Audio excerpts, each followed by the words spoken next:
ಎಲ್ಲ ಆತ್ಮಜೊತೆಗಳಿಗೆ ನನ್ನ ಸಾಷ್ಟಾಂಗ ಪ್ರಣಾಮಗಳು. ಇಂದಿನದ ಶಕ್ತಿ ದರ್ಶನ ಕಾರ್ಯಕ್ರಮಕ್ಕೆ ತಮ್ಮೆಲ್ಲರಿಗೂ ಸ್ವಾಗತ. ಮೊದಲು ಗುರುವಂದನೆ ಮಾಡೋಣ. ಓಂ ಚೈತನ್ಯಂ ಶಾಶ್ವತಂ ಶಾಂತಂ ವ್ಯೋಮಾತೀತಂ ನಿರಂಜನಂ ಬಿಂದುನಾದ ಕಲಾತೀತಂ ತಸ್ಮೈ ಶ್ರೀ ಗುರವೇ ನಮಃ. ಹರಿ ಓಂ. ಶ್ರೀ ಗುರುಭ್ಯೋ ನಮಃ. ಹರಿ ಓಂ. ಎಲ್ಲ ಆತ್ಮಜ್ಯೋತಿಗಳಿಗೆ ಈ ಶಕ್ತಿ ದರ್ಶನ ಕಾರ್ಯಕ್ರಮಕ್ಕೆ ಸ್ವಾಗತ. ಈ ದಿನ ಉಪಾಸನೆಯ ಬಗ್ಗೆ ಚಿಂತನೆ ಮಾಡೋಣ. ಭಗವಂತನ ಆರಾಧನೆ ಸಗುಣ ರೂಪದಿಂದ ಮಾಡಬಹುದು, ನಿರ್ಗುಣ ರೂಪದಿಂದ ಮಾಡಬಹುದು. ಸಗುಣ ರೂಪದಿಂದ ಮಾಡೋದಕ್ಕೆ ಭಕ್ತಿ ಅಂತ ಹೇಳೋದು, ನಿರ್ಗುಣದ ಉಪಾಸನೆಗೆ ಮುಕ್ತಿ ಅಂತ ಹೇಳೋದು. ಸೊ ಉಪಾಸನೆಯಲ್ಲಿ ಭಗವಂತನ ಸಗುಣ ರೂಪಕ್ಕೆ ಮಹತ್ವ, ವಿತ್ ಫಾರ್ಮ್ಸ್. ಆ ಸಗುಣ ಉಪಾಸನೆ ಬಗ್ಗೆ ಇವತ್ತಿನ ಚಿಂತನೆ ಮಾಡೋಣ. ಉಪಾಸನೆ ಅಂದ್ರೆ ಏನು ಅನ್ನೋದ್ರ ಬಗ್ಗೆ ಚಿಂತನೆ. ಉಪಾಸನೆಯ ಈ ದಿನ ಆತ್ಮವಿಚಾರ ಕ್ಲಾಸು. ಆತ್ಮಶನ ಕ್ಲಾಸ್ನಲ್ಲಿ ನಾನು ಯಾರು ಅನ್ನೋ ವಿಚಾರ, ಸೆಲ್ಫ್ ಎನ್ಕ್ವೈರಿ ಅಂತ ಹೇಳ್ತೀವಿ. ಇದಕ್ಕೆ ಶಿವಜ್ಞಾನ ಅಂತ ಹೇಳ್ಬೋದು, ಶಿವತತ್ವದ ಜ್ಞಾನ ಅಂತ ಹೇಳ್ಬೋದು, ಆತ್ಮವಿಚಾರ ಅಂತ ಹೇಳ್ಬೋದು. ಶಕ್ತಿ ದರ್ಶನ ಕ್ಲಾಸ್ನಲ್ಲಿ ನಾನು ಏನು, ನಾನು ಶಕ್ತಿ ಸ್ವರೂಪ, ಇದು ಗೊತ್ತಾಗೋದು ಶಕ್ತಿ ದರ್ಶನ.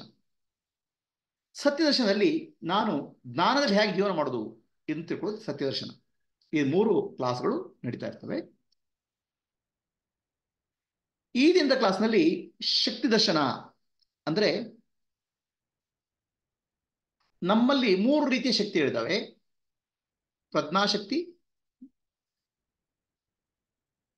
ಪ್ರಜ್ಞಾಶಕ್ತಿ ಹಣೆಯ ಭಾಗದಲ್ಲಿ, ಪ್ರೇಮ ಶಕ್ತಿ ಹೃದಯ ಭಾಗದಲ್ಲಿ, ಮತ್ತು ಪ್ರಾಣಶಕ್ತಿ ಹೊಟ್ಟೆಯ ಭಾಗದಲ್ಲಿ ಕೆಲಸ ಮಾಡ್ತದೆ. ಪ್ರಜ್ಞಾ, ಪ್ರೇಮ, ಪ್ರಾಣ. ಇದರಲ್ಲಿ ಪ್ರೇಮ ಶಕ್ತಿಯನ್ನು ಜಾಗೃತ ಮಾಡೋದೇ ಉಪಾಸನೆ.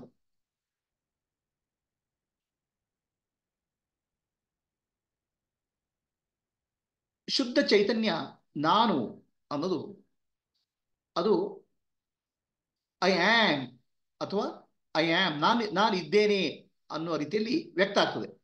ಇದಕ್ಕೆ ಭಗವಂತ ಅಂತ ಹೇಳ್ತೇವೆ. ಶುದ್ಧ ಚೈತನ್ಯಕ್ಕೆ ಪರಮಾತ್ಮ, ಪರಬ್ರಹ್ಮ ಅಂತ ಹೇಳ್ತೇವೆ.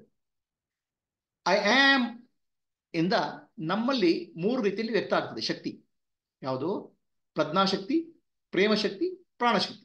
ಪ್ರೇಮಶಕ್ತಿಗೆ ಭಕ್ತಿ ಅಂತ ಹೇಳುದು, ಪ್ರೇಮಶಕ್ತಿಗೆ ಉಪಾಸನೆ ಅಂತ, ಪ್ರೇಮಶಕ್ತಿ ಜಾಗೃತ ಮಾಡಿ ಉಪಾಸನೆ ಅಂತ ಹೇಳುದು.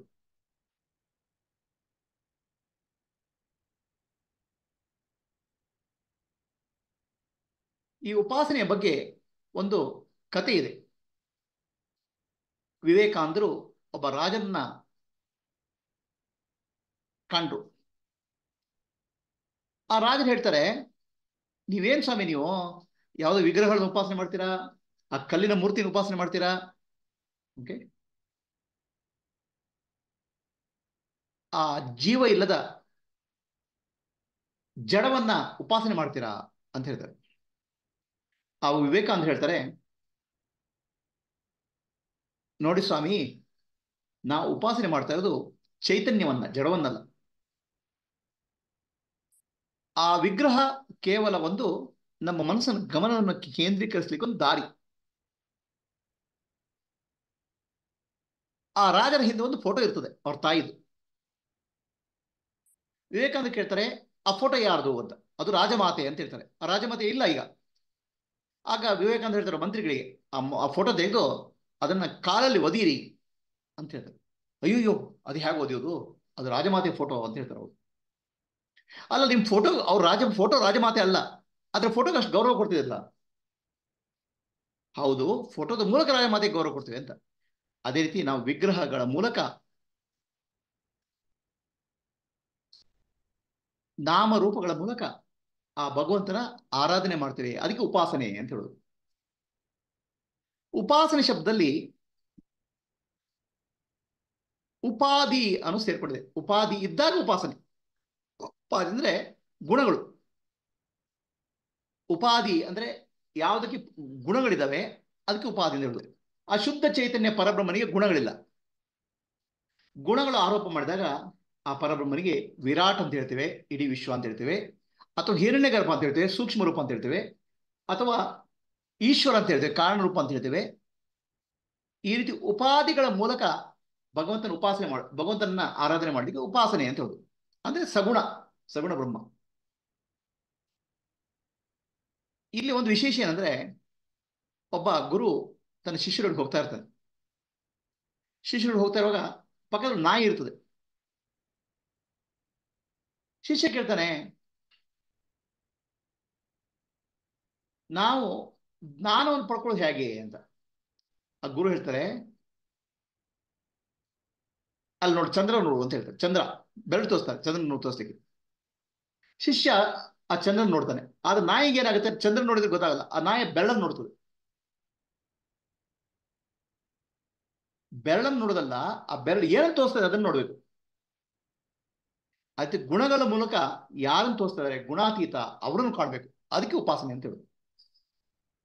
ಆ ವಿಗ್ರಹದ ಮೂಲಕ ಯಾರನ್ನು ಕಾಣಲಿಕ್ಕೆ ಪ್ರಯತ್ನ ಮಾಡ್ತೀವಿ ಅದನ್ನು ಕಾಣ್ಬೇಕು ನಾವು. ವಿಗ್ರಹ ಕೇವಲ ಒಂದು ಬೆರಳು ತೋರಿಸ್ಲಿಕ್ಕೆ. ಸಂಸ್ಕೃತದಲ್ಲಿ ಒಂದು ಋಗ್ವೇದದಲ್ಲಿ ಶುಕ್ಲಯಜುರ್ವೇದದಲ್ಲಿ ಒಂದು ಶ್ಲೋಕ ಬರ್ತದೆ, ನ ತಸ್ಯ ಪ್ರತಿಮಾ ಅಸ್ತಿ ಅಂತ. ಆ ಭಗವಂತನಿಗೆ ಪ್ರತಿಮೆ ಇಲ್ಲ ಅಂತ. ಇದನ್ನ ನೋಡಿ, ಪ್ರತಿಮೆ ಇಲ್ಲ ಭಗವಂತನಿಗೆ, ನಿರಾಕಾರ ನಿರ್ಗುಣ, ನೀವು ಪ್ರತಿಮೆ ಯಾಕೆ ಮಾಡ್ತೀರಿ ಅಂತ ಕೇಳ್ತಾರೆ. ಅದಕ್ಕೆ ಅರ್ಥ ಏನಂದ್ರೆ, ಭಗವಂತನಿಗೆ ಸಮನಾಗಿ ಇರೋರು ಯಾರು ಇಲ್ಲ ಅಂತ.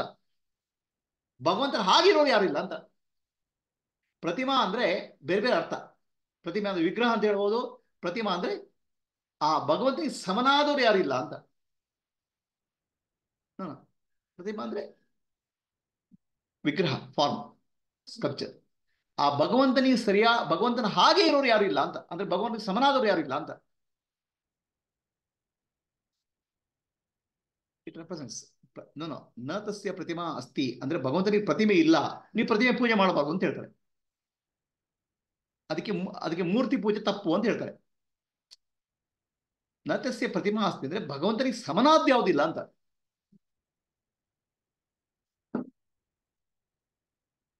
ಇದನ್ನ ನ ತಸ್ಯ ಪ್ರತಿಮಾ ಅಸ್ತಿ ಅಂತ ಹೇಳ್ತಾರೆ.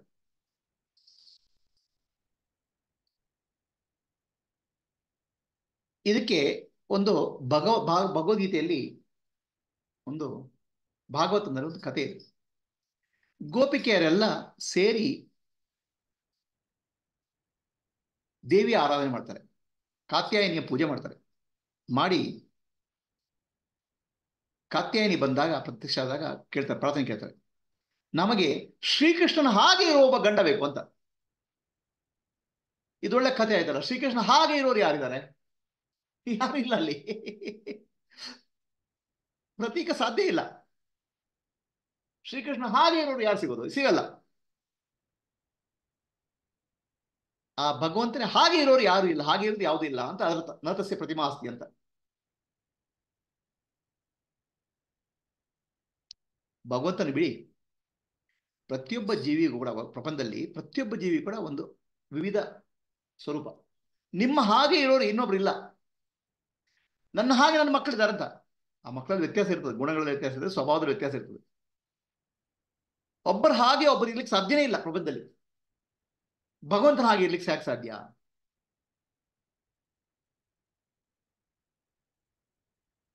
ಒಬ್ಬರ ಹಾಗೆ ಒಂದು ಇರ್ಲಿಕ್ಕೆ ಸಾಧ್ಯ ಇಲ್ಲ. ಮರದ ಎರಡು ಎಲೆಗಳು ಒಂದು ಹಾಗೆ ಒಂದು ಇರ್ಲಿಕ್ಕೆ ಸಾಧ್ಯ ಇಲ್ಲ. ನಮ್ಮ ಎರಡು ಕೈ ಬೆರಳು ಒಂದಾಗಿ ಹೆಚ್ಚಿರುವುದಿಲ್ಲ. ನಮ್ಮ ಹಾಗೆ ಇನ್ನೊಬ್ರು ಇರುವುದೇ ಇಲ್ಲ ಪ್ರಪಂಚದಲ್ಲಿ. ಪ್ರಪಂಚದಲ್ಲಿ ಪ್ರತಿಯೊಂದು ಒಂದು ವೈಯಕ್ತಿಕ ಮತ್ತು ವಿಶೇಷ. ಅದ್ರಲ್ಲಿ ಭಗವಂತನ ವಿಶೇಷ ಅಂದ್ರೆ ಭಗವಂತನ ಹಾಗೆ ಯಾರು ಇರ್ಲಿಕ್ಕೆ ಸಾಧ್ಯ ಇಲ್ಲ. ಅದಕ್ಕೆ ನರಸ್ಯ ಪ್ರತಿಮಾ ಅಸ್ತಿ ಅಂತ ಹೇಳುದು. ಇದನ್ನ ತಪ್ಪಾಗಿ ಅರ್ಥ ಮಾಡ್ಕೊಂಡಾಗ ನೀವು ಮೂರ್ತಿ ಪೂಜೆ ಮಾಡುವ, ವಿಗ್ರಹ ಪೂಜೆ ಮಾಡುವ ಅಂತ. ಹಾಗೇನಿಲ್ಲ. ವಿಗ್ರಹ ಪೂಜೆ ಅಥವಾ ಮೂರ್ತಿ ಪೂಜೆ ಅಲ್ಲಿ ಏನಾಗುತ್ತೆ, ಉಪಾಧಿಗಳ ಸಹಿತ ಭಗವಂತನ ಆರಾಧನೆ, ಸಗುಣ ರೂಪ ಭಗವಂತನ ಆರಾಧನೆ.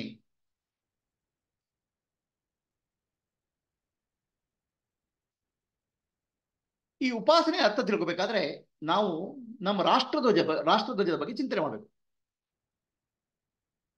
ನೋಡಿ, ರಾಷ್ಟ್ರಧ್ವಜದ ನಾವು ಉಪಾಸನೆ ಮಾಡ್ತೇವೆ, ರಾಷ್ಟ್ರವನ್ನು ಉಪಾಸನೆ ಮಾಡ್ತೇವೆ. ಹೇಗೆ? ರಾಷ್ಟ್ರಧ್ವಜದ ಮೂಲಕ.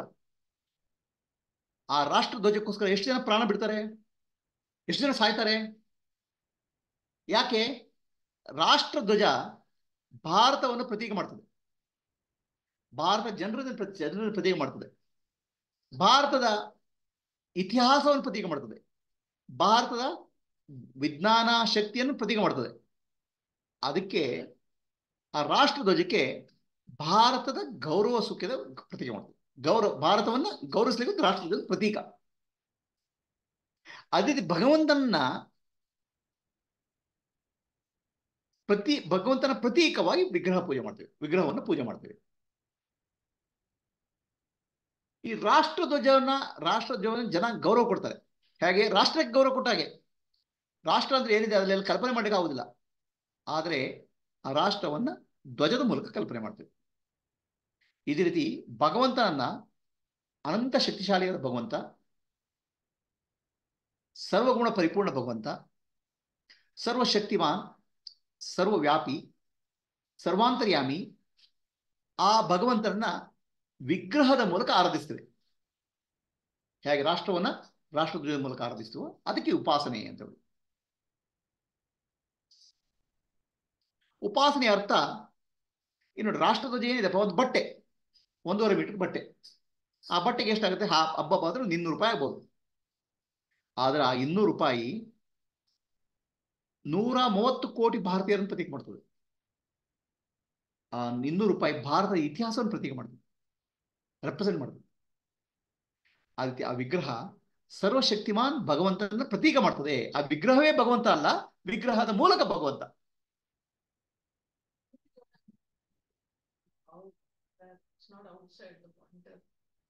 Next class.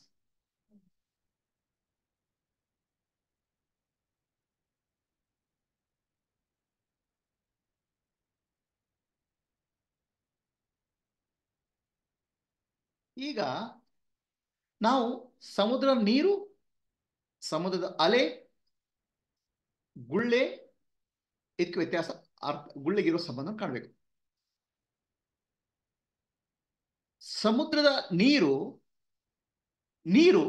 ಸಮುದ್ರವಾಗಿ ಕಾಣಿಸ್ತದೆ, ನೀರು ಅಲೆಯಾಗಿ ಕಾಣಿಸ್ತದೆ, ನೀರು ಗುಳ್ಳೆಯಾಗಿ ಕಾಣಿಸ್ತದೆ, ನೀರು ನೊರೆಯಾಗಿ ಕಾಣಿಸ್ತದೆ.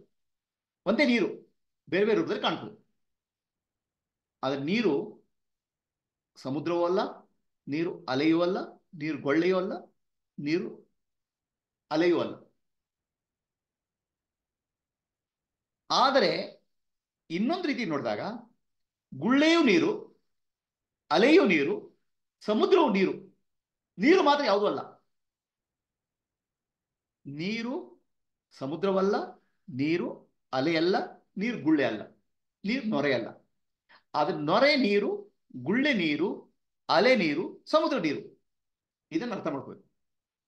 ಅದೇ ರೀತಿ ಆ ಭಗವಂತ ವಿಗ್ರಹ ಅಲ್ಲ, ಆದ್ರೆ ವಿಗ್ರಹ ಭಗವಂತ. ಸೃಷ್ಟಿಯಲ್ಲಿ ಏನೇನಿದೆ ಅದೆಲ್ಲವೂ ಭಗವಂತನ ಸ್ವರೂಪವೇ. ಭಗವಂತ ನೀರು ಒಂದು ಗುಳ್ಳೆ ಅಲ್ಲ, ನೀರೊಂದು ಅಲೆ ಅಲ್ಲ, ಅದ್ರ ಅಲೆ ನೀರು, ಗುಳ್ಳೆ ನೀರು. ಅದೇ ರೀತಿ ಸೃಷ್ಟಿಯಲ್ಲಿ ಏನೇನು ಕಾಣ್ತಾ ಇದೆ ಅದೆಲ್ಲ ಭಗವಂತನ ಸ್ವರೂಪವೇ. ಭಗವಂತ ಅದ್ಯಾವುದಲ್ಲ.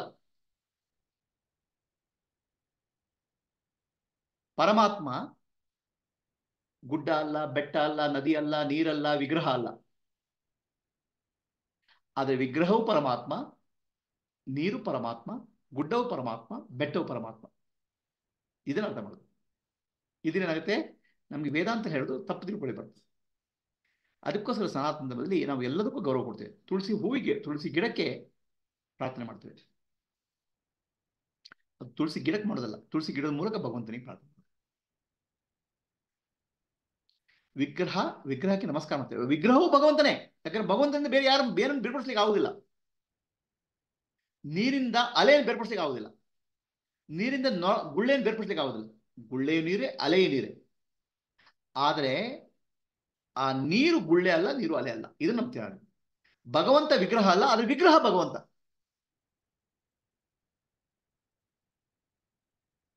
ಇದರ್ಥ ಆಗ್ತಿದ್ಯಾ? ಭಗವಂತ ವಿಗ್ರಹ ಅಲ್ಲ. ಹಾಗೆ ಭಗವಂತ ವಿಗ್ರಹ ಆಗ್ಬಿಟ್ರೆ ಭಗವಂತ ಲಿಮಿಟ್ ಆಗ್ಬಿಡ್ತಾನೆ. ಆದ್ರೆ ವಿಗ್ರಹ ಭಗವಂತ, ಇದನ್ನು ತಿಳ್ಬೇಕು. ಪ್ರಪಂಚದಲ್ಲಿರೋದು ಎಲ್ಲವೂ ಭಗವಂತನ ಸ್ವರೂಪವೇ. ಸೂರ್ಯ, ಚಂದ್ರ, ನಕ್ಷತ್ರ ಎಲ್ಲವೂ ಭಗವಂತನ ಸ್ವರೂಪವೇ. ಇದನ್ನ ಅರ್ಥ ಮಾಡ್ಕೊಳ್ಳಿ.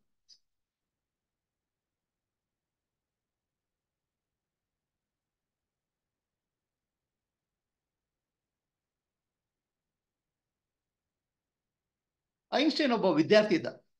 ಐನ್ಸ್ಟೈನ್ ಒಬ್ಬ ವಿಜ್ಞಾನಿ ಇದ್ದ.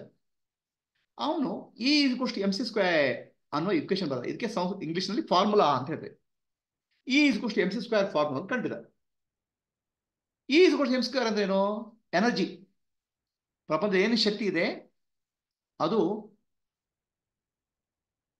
ಒಂದು ಭೌತಿಕ ವಸ್ತುವಿನ ಪರಿವರ್ತನೆ ಮಾಡಿದಾಗ ಶಕ್ತಿ ಬರ್ತದೆ. E is M C square ಅಂದ್ರೆ matter can be converted energy, energy can be converted matter.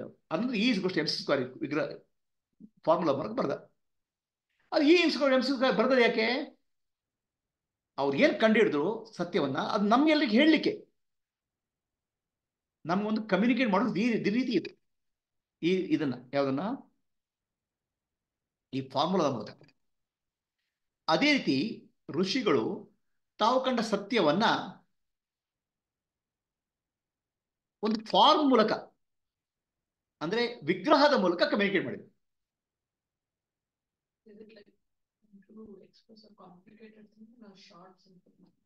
ಬಹಳ ವಿಶೇಷವಾದ ಜ್ಞಾನವನ್ನ ನಮಗೆ ಸುಲಭವಾಗಿ ಅರ್ಥ ಮಾಡಿಕೊಳ್ಳಿ ರೂಪದ ಮೂಲಕ ಕೊಟ್ಟರು. ಅದಕ್ಕೆ ಫಾರ್ಮ್ ಅಂತ ಹೇಳ್ತೇವೆ. Rishis gave the form to explain the truth, reality. ಅದೇ ರೀತಿ scientist give the reality in the form of formula. ಋಷಿಗಳು ಕೂಡ ಸೈಂಟಿಸ್ಟ್ಗಳೇ, ಸ್ಪಿರಿಚುವಲ್ ಸೈಂಟಿಸ್ಟ್. ಈಗ ರಾಮನ ವಿಗ್ರಹ ತೋರಿಸಿದ್ರು. ಆ ವಿಗ್ರಹ ಅಂದ್ರೆ ವಿಶಿಷ್ಟ ರೀತಿಯಲ್ಲಿ ಗ್ರಹಣ ಅಂತ, ವಿಶಿಷ್ಟ ಗ್ರಹಣ ಅಂತ ಅದರರ್ಥ. ವಿಶಿಷ್ಟ ರೀತಿಯಲ್ಲಿ ನಾವು ಅರ್ಥ ಮಾಡ್ಕೊಳ್ಳಲು ಸಾಧ್ಯ ಇದೆ ಅಂತ. ವಿಶಿಷ್ಟ ಅಂದ್ರೆ ವಿಶೇಷ ರೀತಿಯಲ್ಲಿ. ಇದೇನದು? ರಾಮನ ವಿಗ್ರಹ ಧರ್ಮ ಅಂದ್ರೆ ನಮಗೆ ಅರ್ಥ ಆಗುದಿಲ್ಲ. ಧರ್ಮಕ್ಕೆ ವಿಶಾಲವಾದ ಚಿಂತನೆ ಇದೆ. ಆ ಧರ್ಮ ಅನ್ನೋದು ಸತ್ಯ. ಆ ಸತ್ಯವನ್ನ ನಮಗೆ ಅರ್ಥ ಆಗುವ ರೀತಿಯಲ್ಲಿ ಹೇಳ್ಬೇಕಾದ್ರೆ ರಾಮನನ್ನ ವಿಗ್ರಹದ ಮೂಲಕ ಹೇಳಿದ್ರು ನಮಗೆ. ರಾಮೋ ವಿಗ್ರಹವಾನ್ ಧರ್ಮ. ಧರ್ಮವು ರಾಮನ ಸ್ವರೂಪದಲ್ಲಿ ಬಂದ್ಬಿಟ್ಟಿದೆ ಅಂತ. ರಾಮನ ಜೀವನ ಒಂದು ಧರ್ಮದ ಪರಿಭಾಷೆ. ಧರ್ಮ ಅಂದ್ರೆ ಏನು ಅಂತ ಹೇಳಕ್ಕೆ. ಸೊ ಹಾಗಾಗ್ಬಿಟ್ಟು ವಿಗ್ರಹ ರಾಮನೇ, ಅದು ರಾಮ ವಿಗ್ರಹ ಅಲ್ಲ.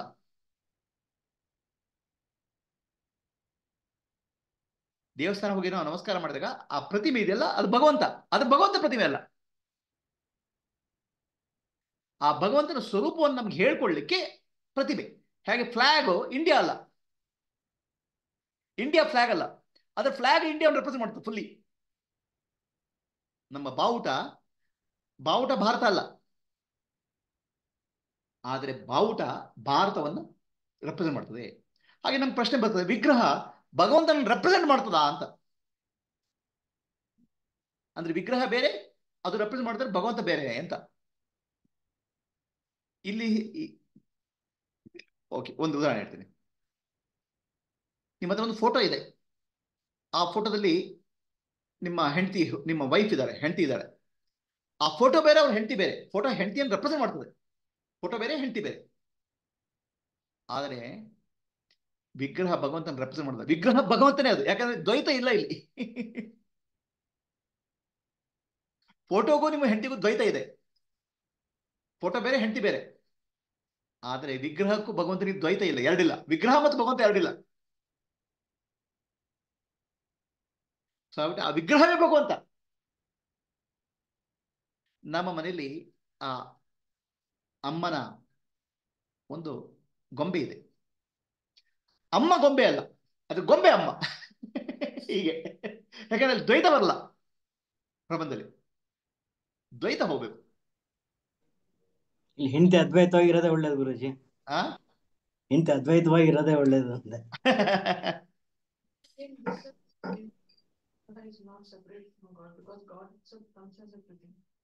Correct correct.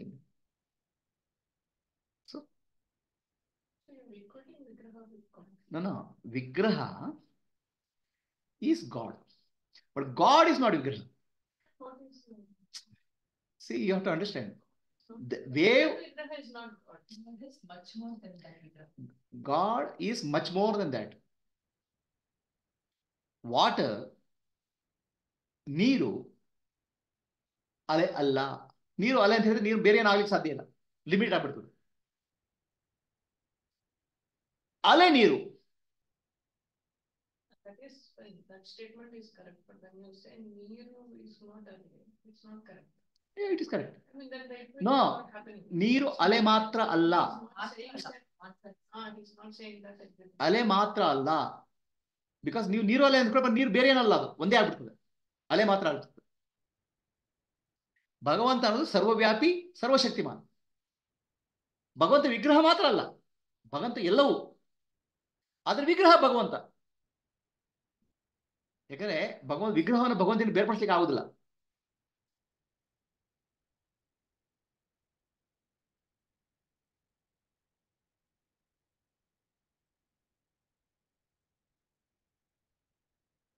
ಹಾಗ್ಬಿಟ್ಟು ನಾವು ಎಲ್ಲಾ ವಿಗ್ರಹಗಳಿಗೂ ನಮಸ್ಕಾರ ಮಾಡಲ್ಲ.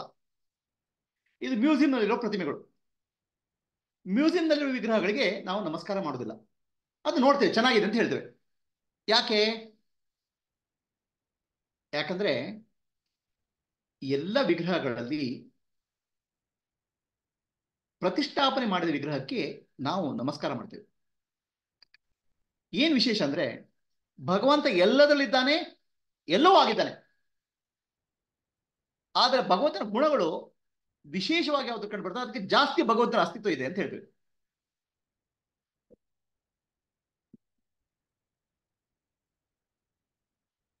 ಗುಡ್ಡದಲ್ಲಿ ಭಗವಂತ ಇದ್ದಾನೆ, ಹೇಗೆ? ಅಸ್ತಿತ್ವ ರೂಪದಲ್ಲಿ. ಗಿಡದಲ್ಲಿ ಭಗವಂತ ಅಸ್ತಿತ್ವ ರೂಪದಲ್ಲಿ ಇದ್ದಾನೆ. ಮನುಷ್ಯರಲ್ಲಿ ಭಗವಂತ ಇದ್ದಾನೆ, ಹೇಗೆ? ಅಸ್ತಿತ್ವ ಮತ್ತು ಚೇತನ ರೂಪದಲ್ಲಿ, ಕಾನ್ಶಿಯಸ್ನೆಸ್ ಅಂಡ್ ಎಕ್ಸಿಸ್ಟೆನ್ಸ್. ಪ್ರಾಣಿಗಳಲ್ಲಿ ಭಗವಂತ ಅಸ್ತಿತ್ವ ಮತ್ತು ಚೇತನ ರೂಪದಲ್ಲಿ ಇದ್ದಾನೆ. ಯಾವುದರಲ್ಲಿ ಭಗವಂತನ ಗುಣ ಜಾಸ್ತಿ ವ್ಯಕ್ತ ಆಗುತ್ತದೆ, ಅದರಲ್ಲಿ ಭಗವಂತನ ಸ್ವರೂಪವನ್ನು ಜಾಸ್ತಿಯಾಗಿ ಕಾಣ್ತೇವೆ. ಗುಡ್ಡದಲ್ಲಿ ಭಗವಂತ ಅಸ್ತಿತ್ವವಾಗಿ, ಆದರೆ ವಿಗ್ರಹದಲ್ಲಿ ಭಗವಂತ ಮ್ಯೂಸಿಯಂನಲ್ಲಿ ವಿಗ್ರಹದಲ್ಲಿ ಭಗವಂತ ಅಸ್ತಿತ್ವ ರೂಪದಲ್ಲಿದ್ದಾನೆ. ಆದರೆ ದೇವಸ್ಥಾನದಲ್ಲಿ ಪ್ರಾಣ ಪ್ರತಿಷ್ಠಾಪನೆ ಮಾಡಿದ ವಿಗ್ರಹದಲ್ಲಿ ಭಗವಂತ ಚೇತನ ರೂಪದಲ್ಲಿದ್ದಾನೆ. ಅಲ್ಲ, ಕಲ್ಲಿಗೆ ಚೇತನ ಇಲ್ಲಲ್ಲ, ಕಲ್ಲು ಜಡ ಅಲ್ವಾ? ಹೌದು, ಕಲ್ಲು ಜಡ. ಅದಕ್ಕೋಸ್ಕರ ನಮ್ಮಲ್ಲಿ ಆ ವಿಗ್ರಹಕ್ಕೆ ಕಲ್ಲು ಜಡ. ಯಾಕಂದ್ರೆ ಅಲ್ಲಿ ಸೂಕ್ಷ್ಮವಾದ ಮನಸ್ಸಿಲ್ಲ. ಮನಸ್ಸಿದ್ದಾಗ ಅಲ್ಲಿ ಪ್ರತಿಫಲನ ಆಗುತ್ತೆ. ಏನು? ಚೇತನ. ಮನಸ್ಸಿದ್ದಾಗ ಚೇತನ ಅಲ್ಲಿ ಮೂಡಿ ಬರ್ತದೆ. ನಮ್ಮಲ್ಲಿ ಮನಸ್ಸಿದೆ, ಅದಕ್ಕೋಸ್ಕರ ಚೇತನ ಮೂಡಿ ಬರ್ತದೆ. ಇಲ್ಲಿ ಸ್ಥೂಲ ಶರೀರದೊಳಗೆ ಸೂಕ್ಷ್ಮ ಶರೀರ ಇದೆ, ಅದಕ್ಕೋಸ್ಕರ ಕಲ್ಲಿಗೆ ಹೋಲಿಸಿದ್ರೆ ನಮ್ಮಲ್ಲಿ ಚೇತನ ಇದೆ. ಆ ಚೇತನದಲ್ಲಿ ಪ್ರತಿಫಲನ ಆಗ್ತದೆ ಭಗವಂತನ ಸ್ವರೂಪ, ಚೇತನ. ಕಲ್ಲಿನಲ್ಲಿ ಆ ಚೇತನ, ಕಲ್ಲಿನಲ್ಲಿ ಸೂಕ್ಷ್ಮ ಶರೀರ ಇಲ್ಲ, ಮನಸ್ಸಿಲ್ಲ. ಗಿಡದಲ್ಲಿ ಸ್ವಲ್ಪ ಮಟ್ಟಿಗೆ ಇದೆ, ಪ್ರಾಣಿಗಳಲ್ಲಿ ಸ್ವಲ್ಪ ಮಟ್ಟಿಗೆ ಇದೆ. ಆ ದೇವಸ್ಥಾನದ ವಿಗ್ರಹದಲ್ಲಿ ಸೂಕ್ಷ್ಮ ಶರೀರವನ್ನು ಸೃಷ್ಟಿ ಮಾಡ್ತಾರೆ. ಕೆಲವು ಲೋಹಗಳು, ಕೆಳಗೆ ಮರ್ಕ್ಯುರಿ, ಪಾದರಸ, ಇದರಿಂದ ಅಲ್ಲಿ ಒಂದು ಸೂಕ್ಷ್ಮವಾದ ಶರೀರವನ್ನು ಸೃಷ್ಟಿ ಮಾಡ್ತಾರೆ. ಅದಕ್ಕೆ ದೇವಸ್ಥಾನ ಪ್ರತಿಷ್ಠಾಪನೆ ಸಮಯದಲ್ಲಿ ಅಲ್ಲಿ ಮಂತ್ರಗಳ ಮೂಲಕ ಭಗವಂತನ ಆರಾಧನೆ ಮಾಡಿ, ಆಹ್ವಾನ ಮಾಡಿ ಆ ಚೇತನಾರೂಪಿ ವಿಗ್ರಹವನ್ನು ಪೂಜೆ ಮಾಡ್ತಾರೆ. ಜಡವನ್ನಲ್ಲ, ಕಲ್ಲನ್ನಲ್ಲ. ಸೊ ಅದಕ್ಕೋಸ್ಕರ idol worshipping and worshipping a ವಿಗ್ರಹ. ವಿಗ್ರಹ ಅಂದ್ರೆ ಭಗವಂತನ ರೂಪ, ಅದಕ್ಕೆ ವ್ಯತ್ಯಾಸ ಇದೆ. ಪ್ರಾಣ ಪ್ರತಿಷ್ಠಾಪನೆ ಆಗಿರ್ತದೆ, ಲೈಫ್ ಫಾರ್ಮ್ ಇರ್ತದೆ. ಜಡವಾದ ಕಲ್ಲಿನಲ್ಲಿ ಲೈಫ್ ಫಾರ್ಮ್ ಇರೋದಿಲ್ಲ. ಅದಕ್ಕೆ ಪ್ರತಿಷ್ಠಾಪನೆ ಆದ ವಿಗ್ರಹಕ್ಕೆ ಅರ್ಚಾವತಾರ ಅಂತ ಹೇಳ್ತೇವೆ. ಅರ್ಚಾವತಾರ ಅಂದ್ರೆ ಭಗವಂತನ ಅವತಾರ. ಅದು ಅರ್ಚನೆ ತಗೊಳ್ಳಿಕ್ಕೋಸ್ಕರ, ರಿಸೀವ್ ಮಾಡ್ಲಿಕ್ಕೋಸ್ಕರ ಬಂದ ಅವತಾರ.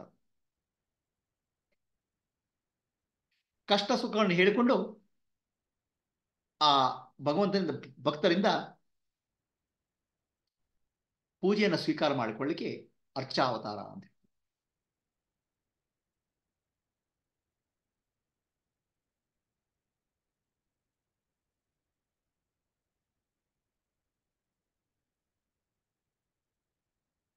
ಸೊ ವಿಗ್ರಹವನ್ನ ಅದನ್ನ ನಾವು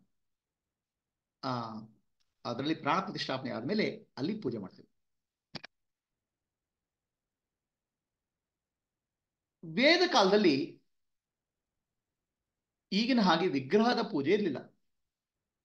ಆಗಿನ ಕಾಲದಲ್ಲಿ ಭಗವಂತನ ನಾವು ಪೂಜೆ ಮಾಡಲಿಕ್ಕೆ, ಆರಾಧನೆ ಮಾಡಲಿಕ್ಕೆ ಗಾಳಿಯ ಮೂಲಕ, ಅಗ್ನಿಯ ಮೂಲಕ, ವಾಯುವಿನ ಮೂಲಕ ಉಪಾಸನೆ, ಅದೇ ಪ್ರತೀಕ. ಭಗವಂತ ವಾಯು ಅಲ್ಲ, ಆದ್ರೆ ವಾಯು ಭಗವಂತ. ಭಗವಂತ ಅಗ್ನಿ ಅಲ್ಲ, ಆದ್ರೆ ಅಗ್ನಿ ಭಗವಂತ. ಹಾಗೆ ಸಹಜವಾಗಿ ಪ್ರಕೃತಿಯಲ್ಲಿ ಸಹಜವಾಗಿ ಏನ್ ಸಿಗುತ್ತೆ ಅದರ ಮೂಲಕ ಉಪಾಸನೆ ಮಾಡ್ತೇವೆ. ಹಿಂದಿನ ಕಾಲದಲ್ಲಿ ದಿನ ಅಗ್ನಿಹೋತ್ರವನ್ನು ಮಾಡ್ತೇವೆ. ದಿನ ಅಗ್ನಿಯಲ್ಲಿ ಭಗವಂತನಿಗೆ ಅರ್ಪಣೆ ಮಾಡ್ತೇವೆ. ಈ ಅಗ್ನಿಯ ವಿಶೇಷ ಏನಪ್ಪಾ? ಅಗ್ನಿಕುಂಡದಲ್ಲಿ ನೀವೇನಾದ್ರು ಹಾಕಿದ್ರೆ ಅದು ಭಸ್ಮವಾಗಿ ಅದು ಸೂಕ್ಷ್ಮ ರೂಪಕ್ಕೆ ಹೋಗ್ತದೆ. ಆ ಸೂಕ್ಷ್ಮ ರೂಪಕ್ಕೆ ಹೋದಾಗ ಸ್ಥೂಲವಾದ ಅಗ್ನಿಗೆ ಏನು ಶಕ್ತಿ ಇದೆ? ಸ್ಥೂಲವಾದ ವಸ್ತುವನ್ನ ಸೂಕ್ಷ್ಮ ರೂಪಕ್ಕೆ ತಗೊಂಡು ಹೋಗೋ ಶಕ್ತಿ ಇದೆ. ಅದೇ ರೀತಿ ನಮ್ಮ ಚೈತನ್ಯ ಅದು ಅಗ್ನಿ, ಅರಿವು. ಸ್ಥೂಲವಾದ ಪ್ರಪಂಚ ಏನು ಕಾಣ್ತಾ ಇದೆ ಅದು ಇಂದ್ರಿಯಗಳ ಮೂಲಕ ಒಳಗೆ ಹೋಗ್ತದೆ. ಒಳಗೆ ಹೋದಾಗ ಮನಸ್ಸು ಇನ್ನೂ ಸೂಕ್ಷ್ಮವಾಗಿರ್ತದೆ. ಮನಸ್ಸಿನಿಂದ ಬುದ್ಧಿ ಇನ್ನೂ ಸೂಕ್ಷ್ಮವಾಗಿರ್ತದೆ. ಆ ಬುದ್ಧಿಯ ಮೂಲಕ ಕಡೆಗೆ ಅರಿವಿನಲ್ಲಿ ಪರಿವರ್ತನೆ ಆಗ್ತದೆ. ಸ್ಥೂಲವಾದ್ದು ಸೂಕ್ಷ್ಮ ರೂಪಕ್ಕೆ ಪರಿವರ್ತನೆ. ಅದಕ್ಕೆ ನಮ್ಮಲ್ಲಿರೋದು ಚೇತನ ಅಗ್ನಿ. ನಮ್ಮಲ್ಲಿರೋ ಅಗ್ನಿಗೆ ಚೇತನ ಅಗ್ನಿ ಅಂತ ಹೇಳೋದು. ಹೊರಗಡೆ ಕಾಣ್ತಿರೋ ಅಗ್ನಿಗೆ ಅದು ಜಡ ಸ್ವರೂಪ, ಜಡ ಅಗ್ನಿ. ಆದ್ರೆ ಆ ಜಡ ಅಗ್ನಿಯಲ್ಲಿ ನಾವು ಏನು ಅರ್ಪಣೆ ಮಾಡ್ತೀವಿ ಅದು ಸ್ಥೂಲದಿಂದ ಸೂಕ್ಷ್ಮ ರೂಪಕ್ಕೆ ಹೋಗ್ತದೆ. ಅದೇ ರೀತಿ ಬಾಹ್ಯ ಪ್ರಪಂಚ ಏನು ಕಾಣ್ತಾ ಇದೆ ನಮ್ಮಲ್ಲಿ ಅರಿವು ಎನ್ನುವ ಅಗ್ನಿಗೆ, ನಮ್ಮಲ್ಲಿರುವ ಭಗವಂತನಿಗೆ ಅರ್ಪಣೆ. ಅದು everything what you do is offering to the god inside. ನಾವು ಏನೇನು ಮಾಡ್ತೀವಿ ಅದೆಲ್ಲ ಭಗವಂತನಿಗೆ ಅರ್ಪಣೆನೆ. ಯಾಕೆ? ಕಣ್ಣಿನ ಮೂಲಕ ನೋಡುವವನು, ಕಿವಿಯ ಮೂಲಕ ಕೇಳುವವನು, ಮೂಗಿನ ಮೂಲಕ ಉಸಿರಾಡುವವನು, ನಾಲಿಗೆಯ ಮೂಲಕ ರುಚಿ ನೋಡುವವನು ಯಾರು? ಅವನೇ ಪರಮಾತ್ಮ. ಅದೇ ಅರಿವು. ಎಲ್ಲ ಸ್ಥೂಲ ರೂಪದಲ್ಲಿದ್ದು ಕಡೆಗೆ ಅರಿವಿನ ರೂಪದಲ್ಲಿ ಸೂಕ್ಷ್ಮ ರೂಪವಾಗಿ ಸೇರ್ಕೊಳ್ತದೆ. Awareness is the fire. Awareness is the light. Awareness is the fire. ಆ ಬೆಂಕಿ ಹೇಗೆ ಎಲ್ಲವನ್ನು ತಿಂದು ಜೀರ್ಣ ಮಾಡ್ತದೋ ಅದೇ ಅರಿವು ನಮ್ಮಲ್ಲಿರೋ ಅರಿವು ಎಲ್ಲವನ್ನು ತಿಂದು ಜೀರ್ಣ ಮಾಡ್ಕೊಂಡ್ಬಿಡ್ತದೆ. ನಮ್ಮ ಇಂದ್ರಿಯಗಳ ಮೂಲಕ ಏನ್ ಕಾಣ್ತದೆ ಅದನ್ನು ಜೀರ್ಣ ಮಾಡ್ತದೆ ಅರಿವು. ನನ್ನ ಕಿವಿ ಮೂಲಕ ಏನ್ ಕೇಳ್ತದೆ ಅದನ್ನು ಜೀರ್ಣ ಮಾಡ್ಕೊಳ್ತದೆ. ಅರಿವು ಅನ್ನೋದು ಎಲ್ಲವನ್ನು ಸ್ವೀಕಾರ ಮಾಡ್ತದೆ. ಅದಕ್ಕೆ ಅರಿವೇ ಭಗವಂತ. ಆ ಅರಿವಿನ ಪ್ರತೀಕವಾಗಿ ಅಗ್ನಿ, ಬಾಹ್ಯ ಅಗ್ನಿ. ಅರಿವಿಗೆ, ಬೆಂಕಿಗೆ ಎರಡು ರೂಪ. ಬೆಂಕಿ ಬೆಳಕನ್ನು ಕೊಡ್ತದೆ, ಅದೇ ರೀತಿ ಬೆಂಕಿ ಎಲ್ಲವನ್ನು ಜೀರ್ಣ ಮಾಡ್ತದೆ. ಆ ಬೆಳಕಿನ ಕೊಡೋದಕ್ಕೆ ಅದಕ್ಕೆ ಆತ್ಮಜ್ಯೋತಿ ಅಂತ ಹೇಳುದು. ಅರಿವು ಏನು ಮಾಡ್ತದೆ? ಎಲ್ಲವನ್ನು ಬೆಳಗ್ತದೆ. ಅದಕ್ಕೆ ಬೆಂಕಿಗೆ ಜ್ಯೋತಿ ಸ್ವರೂಪ, ಆತ್ಮಜ್ಯೋತಿ.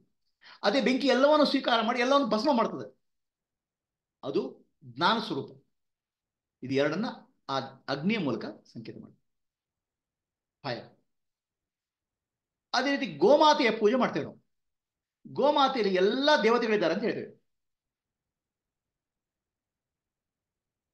ಇಲ್ಲಿ ಗೋಮಾತೆ ಅಂದ್ರೆ, ಗೋವಿನ ಪೂಜೆ ಅಂದ್ರೆ, ಗೋ ಅಂದ್ರೆ ಸಂಸ್ಕೃತದಲ್ಲಿ ಎರಡು ಅರ್ಥ ಇದೆ. ವೇದ ಅಂತ ಅರ್ಥ ಇದೆ.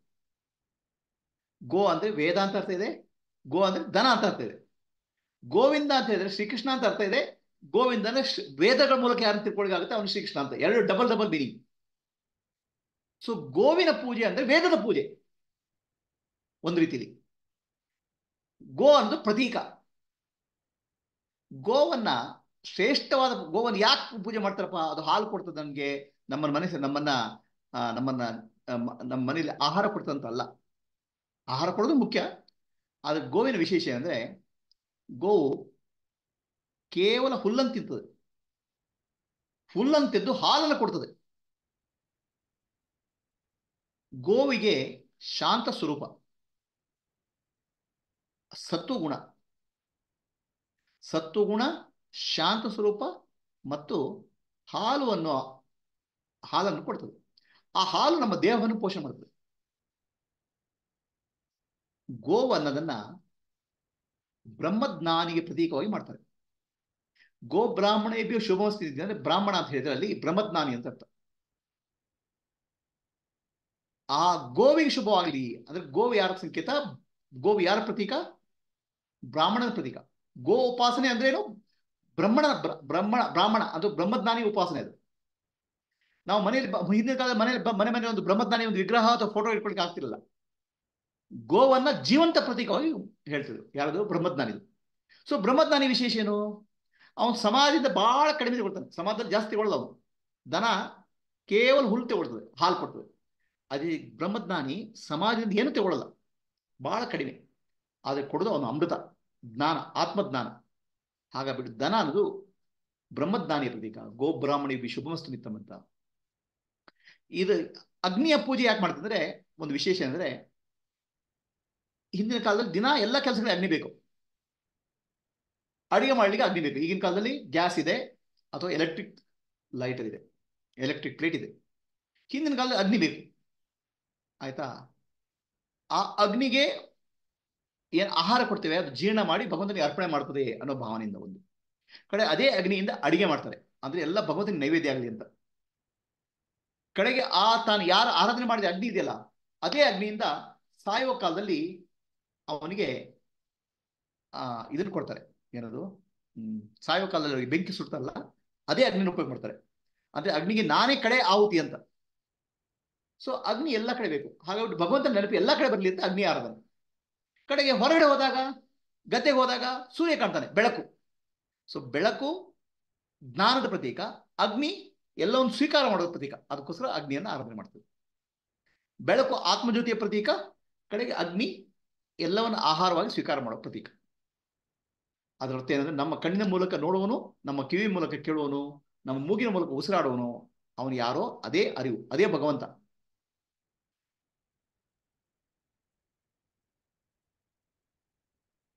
ಅದಕ್ಕೋಸ್ಕರ ಉಪಾಸನೆ ಇನ್ನೊಂದು ರೀತಿ. ಮನುಷ್ಯನ ಶರೀರ ಇದೆಯಲ್ಲ, ಅದು ಭಗವಂತನ ದೇಗುಲ. ಯಾಕಂದ್ರೆ ಬಾಹ್ಯ ವಸ್ತುಗಳಲ್ಲಿ ಭಗವಂತನ ಅರಿವು, ಭಗವಂತನ ಅಸ್ತಿತ್ವ ರೂಪದಲ್ಲಿದೆ, ಎಕ್ಸಿಸ್ಟೆನ್ಸ್ ರೂಪದಲ್ಲಿ. ಜೀವಂತ ವಸ್ತುಗಳಲ್ಲಿ, ಜೀವಂತ ಜೀವಿಗಳಲ್ಲಿ ಅದು ಅಸ್ತಿತ್ವ ಮತ್ತು ಅರಿವಿನ ಸತ್ ಚಿತ್ ರೂಪದಲ್ಲಿದೆ. ಅಸ್ತಿತ್ವ ಮತ್ತು ಅರಿವಿನ ರೂಪದಲ್ಲಿದೆ. ಮನುಷ್ಯನಲ್ಲಿ ಸತ್ ಚಿತ್ ರೂಪದಲ್ಲಿದೆ. ಜ್ಞಾನಿಗಳಲ್ಲಿ ಸತ್ ಚಿತ್ ಆನಂದ ರೂಪದಲ್ಲಿದೆ. ಸೊ ಜ್ಞಾನಿಗಳಲ್ಲಿ ಭಗವಂತನ ಅಸ್ತಿತ್ವ ಸತ್ ಚಿತ್ ಆನಂದ ರೂಪದಲ್ಲಿ. ಸಾಮಾನ್ಯ ಜನರಲ್ಲಿ ಭಗವಂತನ ಅಸ್ತಿತ್ವ ಸತ್ ಚಿತ್ ರೂಪದಲ್ಲಿ. ಜ್ಞಾನಿಗಳಲ್ಲಿ ಸತ್ ಚಿತ್ ಆನಂದ ಮತ್ತು ಜ್ಞಾನದಲ್ಲಿ. ಹಾಗೆ ಭಗವಂತನ ಅಸ್ತಿತ್ವ ಒಬ್ಬರಿಂದ ಯಾರು ಜಾಸ್ತಿ ಇರ್ತಾರೆ ಅಲ್ಲಿ ಜಾಸ್ತಿ ಉಪಾಸನೆ ಮಾಡ್ತಾರೆ. ಅವತಾರ ರೂಪಿ ಪುರುಷರಲ್ಲಿ ಶ್ರೀಕೃಷ್ಣ ಪರಮಾತ್ಮ ಅಥವಾ ರಾಮ, ಇವರಲ್ಲಿ ಭಗವಂತನ ಶಕ್ತಿ ಜಾಸ್ತಿ ರೂಪದಲ್ಲಿ ವ್ಯಕ್ತ ಆಗುತ್ತೆ. ಎಲ್ಲದರಲ್ಲೂ ವ್ಯಕ್ತ ಆಗುತ್ತೆ, ಅದರಲ್ಲಿ ಜಾಸ್ತಿ ವ್ಯಕ್ತ ಆಗೋದು ಅವತಾರ ರೂಪದಲ್ಲಿ. ಗುರುವಿನಲ್ಲಿ ಜಾಸ್ತಿ ರೂಪದಲ್ಲಿ ವ್ಯಕ್ತ ಆಗುತ್ತೆ. ಹಾಗೆ ಸತ್ ಚಿತ್ತ ಆನಂದ ಸ್ವರೂಪದಲ್ಲಿ, ಶಾಂತಿ ಶಮ ದಮ ತಿತಿಕ್ಷ ಉಪರತಿ ಶ್ರದ್ಧಾ ಸಮಾಧಾನ ರೂಪದಲ್ಲಿ, ಮತ್ತೆ ಜ್ಞಾನದಲ್ಲಿ ವ್ಯಕ್ತ ಆಗುತ್ತೆ. ಅದಕ್ಕೆ ಗುರು ಉಪಾಸನೆ. ನಮ್ಮ ಶರೀರದೊಳಗೆ, ನಮ್ಮೊಳಗೆ ಆ ಭಗವಂತನ ಅರಿವನ್ನು ಕಾಣಬೇಕು. ಇದೇ ಸಾಧನೆ.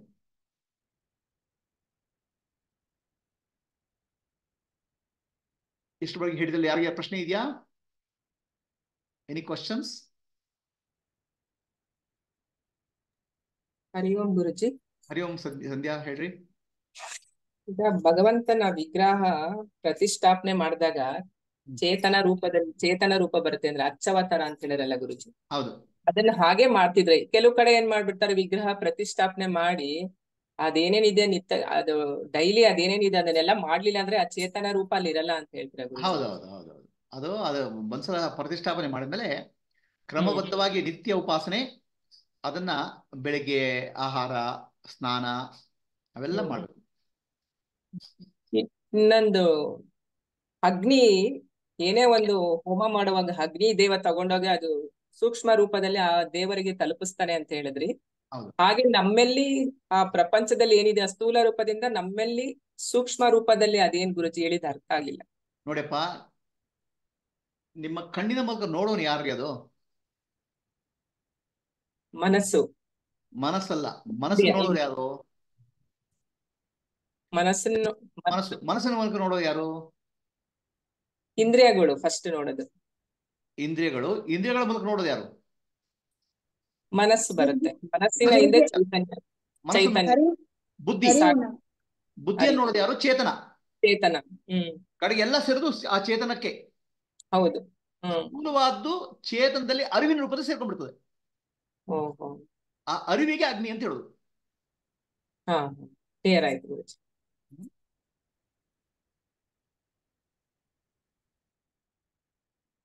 ಏನ್ರಿ ಪಾರ್ವತಿ ಏನ್ ಹೇಳ್ತೀರಾ? ಏನಿಲ್ಲ ಗುರುಜಿ, ಅದೇ ನೀವು ಚೇತನ ಅಂತ ಹೇಳಿದ್ರಿ, ನನ್ನ ಅರಿವು ಅಂತ ಹೇಳಿದೆ, ಎರಡು ಒಂದೇ ಅಲ್ವಾ ಗುರುಜಿ? ಹೌದೌದು.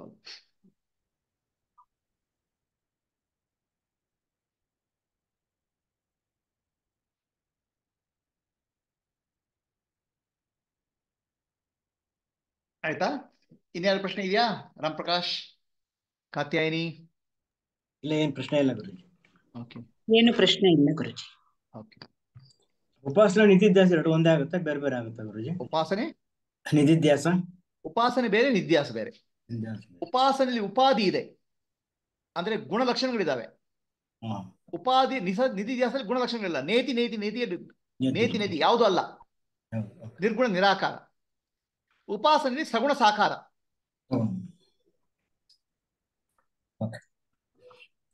ಹರಿ ಓಂ ಗುರುಜಿ. ಹೇಳ್ರಿ.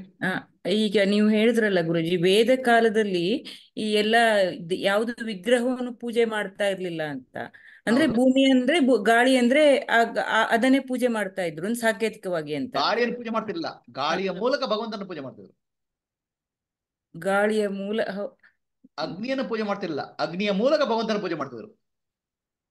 ಓಕೆ ಗುರುಜಿ. ಅಂದ್ರೆ ಈಗ ನಾವು ಭೂಮಿ ಹುಣ್ಣಿಮೆ, ಗೋಪೂಜೆ ಅಂತೆಲ್ಲ ಮಾಡ್ತೀವಲ್ಲ, ಅದೇ ಸಾಂಕೇತಿಕವಾಗಿ ಬಂದಿರೋದ ಗುರುಜಿ? ಅಂದ್ರೆ ಅದೇ ರೂಪ ಬದಲಾವಣೆ ಆಗಿದೆ ಅಂದ್ರೆ ಈಗ ಸಾಂಕೇತಿಕವಾಗಿ ಹಾಗೆ ಮಾಡ್ತಾ ಇದೀವಿ ನಾವು. ಸಾಂಕೇತಿಕವಲ್ಲ, ಅದು ನಿಜವಾಗ್ಲೂ ಮಾಡ್ತಾ ಇದ್ರೆ ನೀವು ಸಾಂಕೇತಿಕ ಅಂತ ತಿಳ್ಕೊಂಡಿದ್ರೆ ಅಷ್ಟೇ. ಹೌದು ಗುರುಜಿ, ಇವಾಗ ಅರ್ಥ ಆಗ್ತಾ ಇದೆ. ಹೌದು, ಈಗ ಸಾಂಕೇತಿಕವಲ್ಲ, ಅದು ಹಾಗೆ ಬಂದಿದೆ ಅಷ್ಟೇ. ಅಲ್ಲ ರೀ, ನೀವು ಭೂಮಿಯ ಪೂಜೆ ಮಾಡಿದಾಗ ಭಗವಂತನ ಪೂಜೆನೇ ಅದು. ಹೌದು, ಆಯ್ತಾ? ಬಟ್ ಒಂದ್ ಅದೇ ಚಿಕ್ಕದಾಗಿ ಒಂದ್ ಮರದ ಕೆಳಗಡೆ ಹೋಗಿ ಭೂಮಿಯನ್ನ ಅಗದು ಪೂಜೆ ಮಾಡಿ ಬರ್ತೀವಲ್ಲ ಗುರುಜಿ, ಅದು ಅಂದ್ರೆ ಇಡೀ ಭೂಮಂಡಲಕ್ಕೆ, ಆ ಭೂಮಿಗೆ ಒಂದ್ ಸಾಂಕೇತಿಕವಾಗಿ ಅಂತಾನೆ ಅದನ್ನ ಮಾಡೋದಲ್ವಾ? ಅದು ಪರಬ್ರಹ್ಮನಿಗೆ ಆದ್ರೂನು.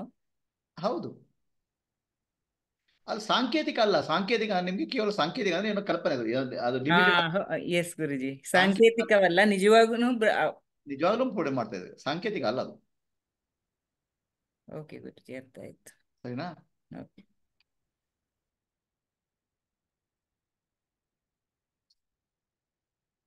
ಈಗ ಸ್ವಲ್ಪ ಹೊತ್ತು ಧ್ಯಾನ ಮಾಡೋಣ.